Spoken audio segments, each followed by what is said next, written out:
नमस्कार। प्रांजल ज्ञान गंगा में आप सभी का स्वागत है।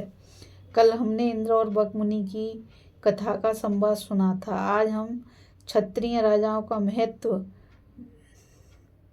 सुहोत्र, शिवी और ययाति की प्रशंसा की कथा को पढ़ेंगे। तो चलिए कथा शुरू करते हैं। अब वैशंपायन जी कहते हैं, तदंतर पांडवों ने मार्कंडेय जी से कहा, मुनिवर, आपने ब्राह्मणों की महिमा तो सुनाई, अब हम क्षत्रियों के महत्व के विषय में आपसे सुनना चाहते हैं। मार्कंडेय जी ने कहा, अच्छा सुनो, अब मैं क्षत्रियों का महत्व सुनाता हूँ। कुरुवंशी क्षत्रियों में एक सुहोत्र नामक राजा हुए थे। एक दिन वह महर्षियों का सत्संग करने गए। जब वहाँ से लौटे तो रास्ते में अपने सामने की ओर से उन्होंने उसी नरपुत्र राजा शिवी को रथ पर आते देखा। निकट आने पर उन दोनों ने अवस्था के अनुसार एक दूसरे का सम्मान किया, परंतु गुण में अपने को बराबर समझकर एक ने दूसरे के लिए राह नहीं दी। इतने ही में वहाँ नारद जी आ पहुँचे। उन्होंने पूछा, क्या बात है, तुम दोनों एक दूसरे का मार्ग रोककर क्यों खड़े हो? वे बोले, मार्ग अपने से बड़े को दिया जाता है, हम दोनों तो समान हैं, अतः कौन किसको मार्ग दे।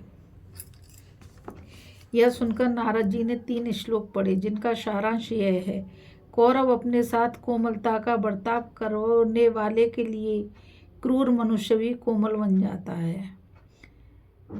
क्रूरता तो वह क्रूरों के प्रति ही दिखाता है, परंतु साधु पुरुष दुष्टों के साथ भी साधुता का ही बर्ताव करता है।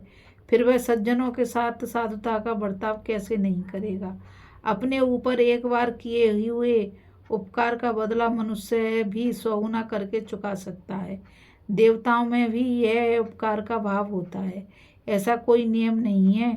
इस उसी नर कुमार राजा शिवी का व्यवहार तुमसे अधिक अच्छा है। नीच प्रकृति वाले मनुष्य को दान देकर वश में करें, झूठे को सत्य भाषण से जीतें, क्रूर को क्षमा से और दुष्ट को अच्छे व्यवहार से अपने वश में करें। अतः तुम दोनों ही उदार हो। अब तुम में से जो अधिक उदार हो वह मार्ग छोड़ दे। ऐसा कहकर नारद जी मौन हो गए।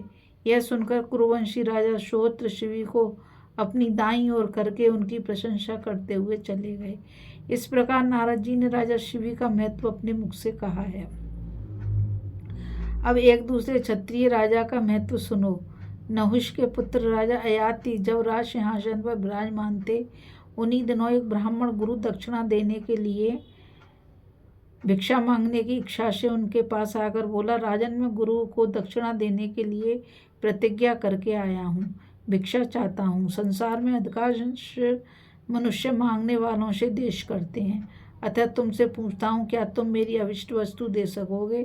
राजा बोले, मैं दान देकर उसका बखान नहीं करता, जो वस्तु देने योग्य है उसको देकर अपना सुख और अपना मुख उज्ज्वल करता हूँ। मैं तुम्हें 1000 लाल रंग की गौएं देता हूँ, क्योंकि न्याय युक्त याचना करने वाला ब्राह्मण मुझे बहुत प्रिय है।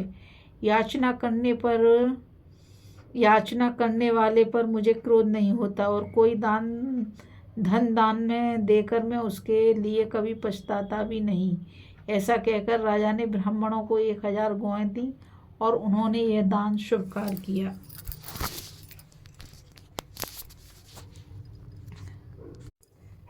अभी कथा में हम क्षत्रिय राजाओं का महत्व, सुहोत्र, शिवी और ययाति की प्रशंसा की कथा को सुन रहे थे। अब आगे हम कथा में राजा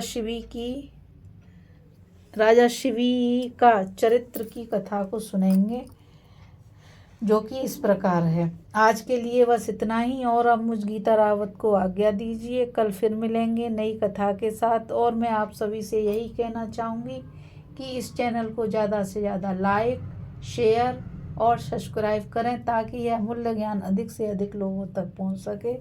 राधे राधे, जय श्री कृष्णा, नमस्कार।